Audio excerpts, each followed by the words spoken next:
Hi guys. റീച്ചാണ് മുഖ്യം Bigil. Reach കുറഞ്ഞു കഴിഞ്ഞാൽ നമ്മൾ എന്തും കാണിക്കും. പ്രഹസനം എന്നൊക്കെ പറഞ്ഞാൽ ഇജാതി പ്രഹസനം പിടിച്ചൊരു ടീം. റീച്ച് കുറയുന്നതെന്ന് കാണുമ്പോൾ തന്നെ പുതിയ എന്തെങ്കിലും കോൺട്രവേഴ്സി ഉണ്ടാക്കും, പിന്നെ ഏറിപ്പോവും, റീച്ചാവും. ഇത് തന്നെ പുള്ളിക്കാരത്തിൻ്റെ പണി. ഞാൻ പറയുന്നത് വേറെ ആരെയും പറ്റിയല്ല, ജസ്ന സലീമിനെ പറ്റിയിട്ടാണ്.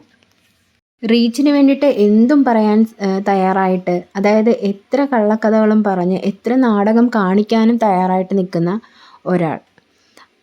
ഇവർക്ക് ഗുരുവായൂർ അമ്പലത്തിൽ പോകാനും അതേപോലെ തന്നെ ഗുരുവായൂരപ്പനോട് നല്ല ഭക്തിയാണ് എന്നൊക്കെയാണ് ഇവർ പറയുന്നത്. അങ്ങനെയാണെങ്കിൽ നമുക്ക് ഭക്തിയും സ്നേഹവും ഉള്ള ഒരു സ്ഥലത്ത് നമ്മൾ അവരുടെ എന്താ പറയുക ആചാരങ്ങൾ, അതേപോലെ തന്നെ അവിടുത്തെ നിയമങ്ങൾ അതൊക്കെ തെറ്റിക്കാനും അതേപോലെ തോന്നിയ വഴിക്ക് നടക്കാനും നമ്മൾ നോക്കുമോ?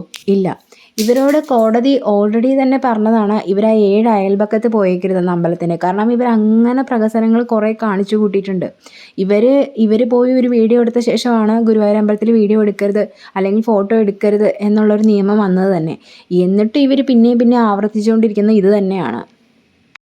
സമൂഹത്തിന് നല്ലത് ചെയ്തില്ലെങ്കിലും തെറ്റായ ചിന്തകൾ കൊടുക്കാതെ, അതായത് ഒരു മതസ്പർദ്ധ വളർത്താനുള്ള കാര്യങ്ങൾ മാത്രമാണ് ഇവർ ചെയ്തുകൊണ്ടിരിക്കുന്നത്. ഇപ്പോൾ പുതിയതായിട്ടുള്ള പ്രശ്നം എന്ന് പറഞ്ഞു കഴിഞ്ഞാൽ ഗുരുവായൂർ അമ്പലത്തിൽ ഗുരുവായൂരപ്പൻ്റെ നടയിൽ പോയി നമ്മളും അവിടെ നിന്ന് പായസം വാങ്ങിക്കാറുണ്ട്. പക്ഷേ നമ്മുടെ വീട്ടിലുണ്ടാക്കിയ സാധനം നമ്മൾ അവിടെ കൊണ്ട് കൊടുക്കാറുണ്ടോ? ഇല്ല. അതൊരു ഹിന്ദു മതത്തിലെന്നല്ല, എല്ലാ മതത്തിലുള്ള ആൾക്കാർക്കും ചിന്തിച്ചാൽ മനസ്സിലാവും അല്ലേ? ഇപ്പോൾ പുതിയൊരു വിഷയം എന്ന് പറഞ്ഞാൽ പുള്ളിക്കാരത്തി പായസം ഉണ്ടാക്കി ഗുരുവായൂരപ്പന് അങ്ങോട്ട് കൊണ്ട് കൊടുക്കുവാണ്. കൊടുക്കുന്നതൊന്നും കാണിക്കുന്നില്ല, പോകുന്നത് മാത്രമേ കാണിക്കുന്നുള്ളൂ. നമുക്ക് ആ വീഡിയോ ഒന്ന് കാണാം. ആദ്യമായിട്ടാന്ന് തോന്നുന്നു ഇമ്മാതിരി മഴ പെയ്യുന്നത്. അങ്ങനെ ചായ കുടിച്ചു, ബാക്കി വിശേഷം പറയാട്ടോ. അങ്ങനെ ചായയൊക്കെ കുടിച്ച് കഴിഞ്ഞ് കുളിയൊക്കെ കഴിഞ്ഞ് വന്നാരാ ഞാൻ എന്താക്കി, ഒരു പായസം വെച്ചാലോ എന്ന് വിചാരിച്ചു. എന്ത് പായസമാണെന്ന് വെച്ചാൽ ചെറുപയറിൻ പരിപ്പ് പായസമുണ്ടല്ലോ. ചിലർ ചെറുപയർ പായസമെന്ന് പറയും, ചിലർ പരിപ്പ് പായസമെന്ന് പറയും, അങ്ങനെയാണ്. അപ്പോൾ പരിപ്പൊക്കെ കഴുകി അടുപ്പത്തേക്ക് ഇട്ടു. അതിലാവശ്യമായിട്ടുള്ള മധുരത്തിന് ശർക്കര ആട്ടോ കൂട്ടിയത്. കുറച്ചാണ് പായസം വെച്ചത്, ആ ഒരു കാണുന്ന പാത്രത്തിൽ മാത്രം. അപ്പോൾ അതുകൊണ്ട് കുറച്ച് ശർക്കര മതി. അപ്പോൾ പാൽ നമ്മൾ തേങ്ങാപ്പാലാണ് ഒഴിക്കേണ്ടത്. അപ്പം ഇവിടെ തേങ്ങാപ്പാലിൽ ഒഴിക്കാൻ എനിക്കൊരു ഓപ്ഷനും ഇല്ല, കാരണം വീട്ടിൽ തെങ്ങും കാര്യങ്ങളൊന്നുമില്ല. ഷോപ്പിൽ പോയി നോക്കുമ്പം തേങ്ങ കിട്ടിയില്ല. അപ്പോൾ എന്താക്കി, മിൽമേൻ്റെ പാൽ ഒഴിച്ചു കേട്ടോ. മിൽമയുടെ പാൽ ഒഴിക്കാറുണ്ടോയെന്നൊന്നും അറിയില്ല കേട്ടോ, ഞാൻ ഒഴിക്കാറുണ്ട്. അത് കഴിഞ്ഞ് കുറച്ചും കൂടി മധുരത്തിന് മിൽക്ക് മെയ്ഡ് കൂട്ടിട്ടോ. കാരണം എന്താ വെച്ചാൽ പായസത്തിന് കുറച്ചും കൂടി ഭയങ്കര ഒരു ടേസ്റ്റ് ആയിരിക്കും നമ്മുടെ മിൽക്ക് മെയ്ഡും കൂടി കൂട്ടുമ്പോൾ. അത് ഏതൊരു പായസത്തിനാണെങ്കിലും കേട്ടോ, മിൽക്ക് മെയ്ഡ് കൂടി ഉണ്ടെങ്കിൽ കുറച്ചുകൂടി നല്ല അടിപൊളിയായിട്ടുണ്ടാവുക. അത് കഴിഞ്ഞതിന് ശേഷം ഞാൻ കുറച്ച് നെയ്യ് എടുത്ത് അതിലേക്ക് അണ്ടിപ്പരിപ്പും മുന്തിരിയൊക്കെ ഇട്ട് അതൊന്ന് റോസ്റ്റ് ചെയ്തിട്ട് വറവിട്ടു. അങ്ങനെ എൻ്റെ പായസം റെഡിയായിട്ടോ. എന്താ പറയുക, നല്ല സ്മെല്ലൊക്കെ ഉണ്ടായിരുന്നു. പക്ഷെ ഞാൻ ടേസ്റ്റൊന്നും ചെയ്ത് നോക്കിയിട്ടില്ല. അതെന്താ കാരണം എന്നായിരിക്കും നിങ്ങൾ ചിന്തിക്കുന്നത്. ഇത്രയും നല്ല പായസം വെച്ചിട്ട് എന്തുകൊണ്ട് ഞാൻ പായസം ഉണ്ടാക്കിയിട്ടുണ്ട് കേട്ടോ. എന്തുകൊണ്ടാന്ന് വെച്ചാല് ഞാൻ വര തുടങ്ങി അന്ന് തൊട്ടിട്ട് ഒരു കുഞ്ഞു കണ്ണനെയാണ് വരയ്ക്കാറ്. അപ്പൊ ഞാൻ കേട്ടറിവാണ് കണ്ണന് ഒരുപാട് ഇഷ്ടമാണ് പായസം എന്നുള്ളത്. അപ്പോ അതേപോലെ ഒരുപാട് ആൾക്കാരുടെ പ്രഭാഷണങ്ങൾ കേട്ടിട്ടുണ്ട്. നമ്മള് ഗുരുവായൂരപ്പനെ കാണാൻ പോകുന്ന സമയത്ത് അവിടെ ഒരു ഉണ്ണിയാണ് എന്നുള്ളത് ഓർത്തിരിക്കുക. അത് എന്തെങ്കിലും കുഞ്ഞു കുട്ടിക്ക് എന്നുള്ള രീതിയിൽ നമ്മൾ കൊണ്ടു കൊടുക്കണം എന്നൊക്കെ കേട്ടിട്ടുണ്ട്. എത്രത്തോളം സത്യമാണെന്നുള്ളത് എനിക്കറിയില്ല കേട്ടോ. എന്റെ മക്കൾക്ക് ഭയങ്കര ഇഷ്ടമാണ് പായസം. അതേപോലെ എൻ്റെ ഒരു കുഞ്ഞായിട്ടാണ് ഞാൻ കണ്ണനെയും കണക്കാക്കുന്നത്. അപ്പൊ ഞാൻ കണ്ണന് വേണ്ടിയിട്ട് കുറച്ച് പായസം ഉണ്ടാക്കിയിട്ടുണ്ട്. അപ്പൊ ആ പായസം, ഇതെന്ത് പായസാന്ന് വെച്ചാല് ചെറുപയറിന്റെ പായസാട്ടോ.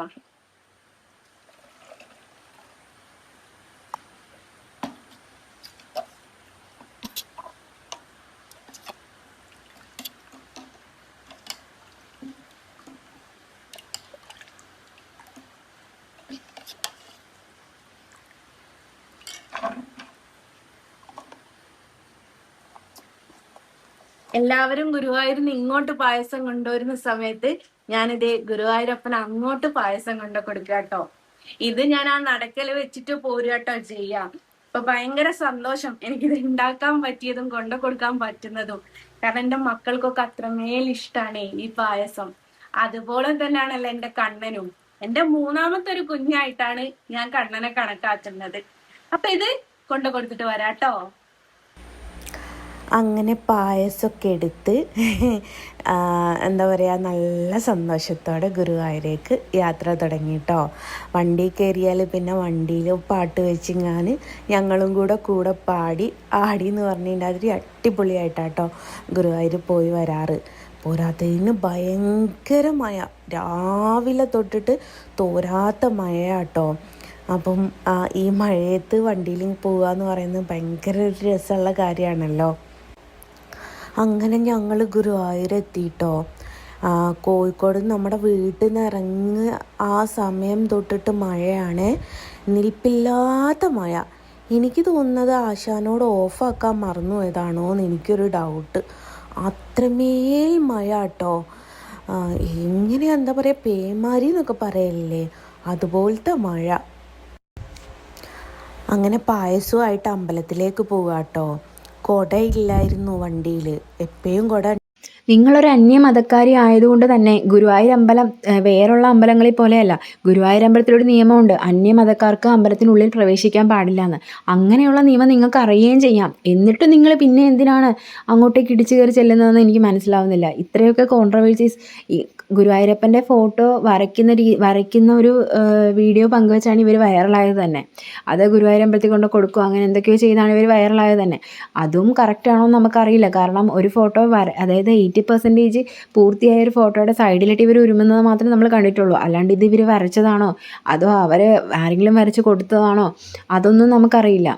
എന്തെങ്കിലും ആയിക്കോട്ടെ, അങ്ങനെ ഒരു നിയമം ഉള്ളിടത്തേക്ക് ഇവരെന്തിനാണ് പിന്നെയും അങ്ങോട്ടേക്ക് കയറി ചെല്ലുന്നത്? അപ്പോൾ പിന്നെയും പ്രശ്നങ്ങൾ ഉണ്ടാക്കാനും അതുവഴി പ്രശ്നങ്ങൾ ഉണ്ടാകുമ്പോൾ എന്തായാലും ആൾക്കാർ അതെടുത്ത് സംസാര വിഷയമാക്കും, ചർച്ചയാവും. അപ്പോൾ നിങ്ങൾക്കത് റീച്ച് ആവും, നിങ്ങളുടെ അക്കൗണ്ട് റീച്ച് ആവും. അതിനൊക്കെ വേണ്ടി തന്നെയാണെന്ന് സ്വാഭാവികമായിട്ടും ചിന്തിക്കുന്ന ഒരാൾക്ക് മനസ്സിലാവും. ഗുരുവായൂരപ്പൻ്റെ ധാരാളം പാട്ടുകൾ പാടുന്ന ആളാണ് യേശുദാസ്. എന്നാൽ അദ്ദേഹം ഒരു മതക്കാരനായതുകൊണ്ട് മാത്രം അദ്ദേഹത്തിന് അതിനുള്ളിൽ കയറാൻ അനുവാദമില്ല. എന്നാൽ അദ്ദേഹത്തിൻ്റെ ഹോൾഡ് വെച്ച് വേണമെങ്കിൽ അദ്ദേഹത്തിന് അത് ട്രൈ ചെയ്യാവുന്നതാണ്. പക്ഷെ അദ്ദേഹം പോലും ശ്രമിക്കുന്നില്ല. ആ ഇടത്തേക്കാണ് നിങ്ങൾ, ഈ അന്യമതക്കാരിയായ നിങ്ങൾ, അത് ഒരു പ്രിവിലേജും ഇല്ലാത്ത ഒരാൾ ചുമ്മാ ഇങ്ങനെ ഇടിച്ചു കയറി പ്രശ്നങ്ങൾ ഉണ്ടാക്കാൻ ചെല്ലുന്നത്.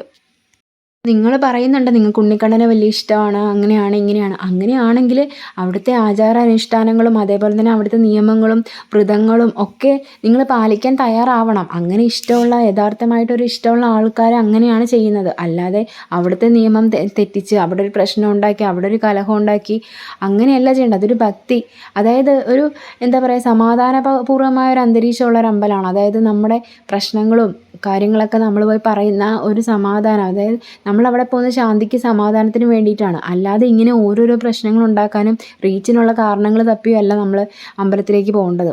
പ്രത്യേകിച്ച് നിങ്ങൾ വർഷങ്ങളായിട്ട് അല്ലെങ്കിൽ നിങ്ങൾ ജനിച്ചപ്പോൾ മുതൽ വിശ്വസിച്ചിരുന്നൊരു മതമുണ്ട്, നിങ്ങൾക്ക് അതിൽ വിശ്വസിച്ചാൽ പോരെ. അല്ലെങ്കിൽ നിങ്ങൾ ഗുരുവായൂരപ്പനെ ആരാധിക്കേണ്ടെന്നോ അല്ലെങ്കിൽ ഗുരുവായൂരപ്പൻ്റെ എന്താ പറയുക, ഗുരുവായൂരപ്പനെ ഇഷ്ടദൈവമായിട്ട് കാണണമെന്നൊന്നും ആരും പറയുന്നില്ല. പക്ഷേ ഗുരുവായൂർ അമ്പലത്തിൻ്റെ അകത്തോട്ട് ഇടിച്ചു കയറി ചെല്ലേണ്ട ആവശ്യം നിങ്ങൾക്ക് എന്താണ്? ഈ ഗുരുവായൂർ അമ്പലത്തിൽ പോയിട്ട് വീഡിയോ എടുത്തതിൻ്റെ പേരിലാണ് ജാസ്മിൻ ജാഫറിന് ഒരു പ്രാവശ്യം കോടതിയിൽ നിന്ന് ഉത്തരവ് വന്നത്. അതായത് അമ്പലക്കുളത്തിന് ഏരിയയിൽ വീഡിയോ എടുക്കാൻ പാടില്ല എന്നുള്ളത്. അതിനുശേഷം അവർ ആ ഏരിയയിലേക്ക് പോലും വന്നിട്ടില്ല, അല്ലെങ്കിൽ അതിനുശേഷം അവർ അങ്ങനത്തെ ഒരു കാര്യത്തിന് മുതിർന്നിട്ടില്ല. പക്ഷേ ഇവർ മാത്രം ഇതെന്താ ഇങ്ങനെയെന്ന് എനിക്ക് മനസ്സിലാവുന്നില്ല.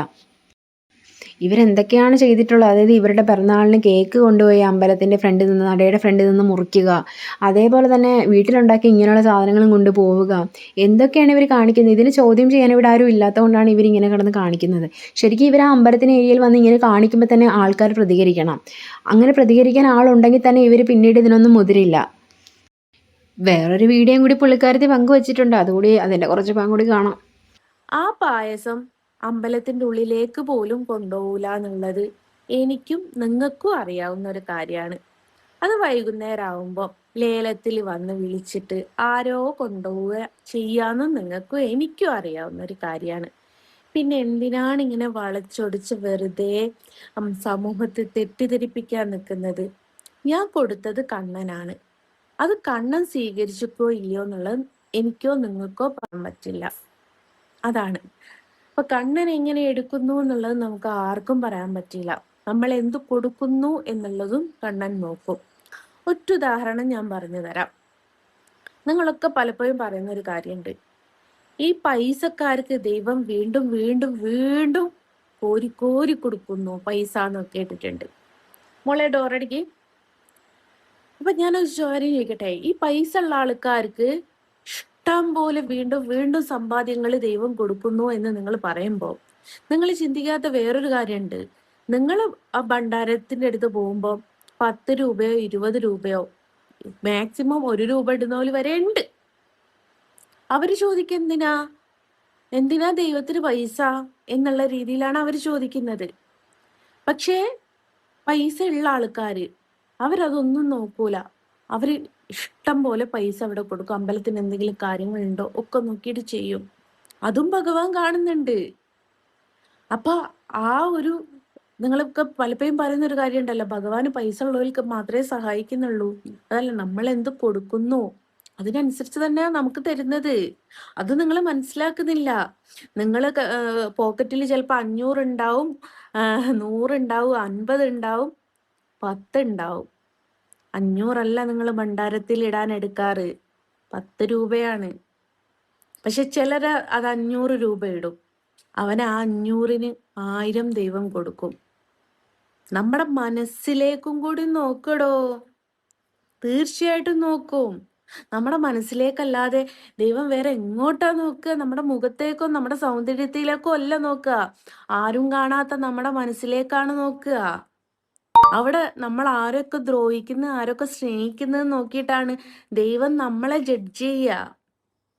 അപ്പൊ ഞാൻ ഈ ഒരു കൊടുത്തതിൽ ശരിയാണ്. ആരും കാണാത്ത ജസ്നയുടെ വലിയ മനസ്സാണ് ദൈവം കണ്ടത്. അതുകൊണ്ടാണ് ഇത്രയൊക്കെ പ്രശ്നങ്ങൾ ആയത്. എൻ്റെ പൊന്നു ജസ്നെ, അതുകൊണ്ടിട്ടാണ് വീട്ടിൽ അടങ്ങിയിരിക്കണമെന്ന് പറയുന്നത്. പക്ഷെ നിങ്ങൾ അതല്ലല്ലോ ചെയ്യുന്നത്.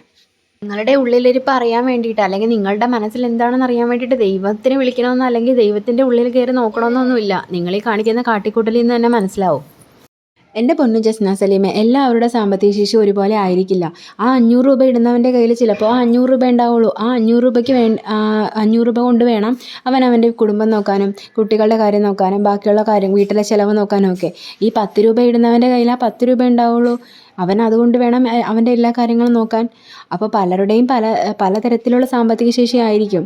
അത് നമുക്ക് ഒരിക്കലും, ദൈവത്തിന് എല്ലാവരുടെയും എന്താ പറയുക കാര്യങ്ങൾ ഒരുപോലെ തന്നെയാണ്.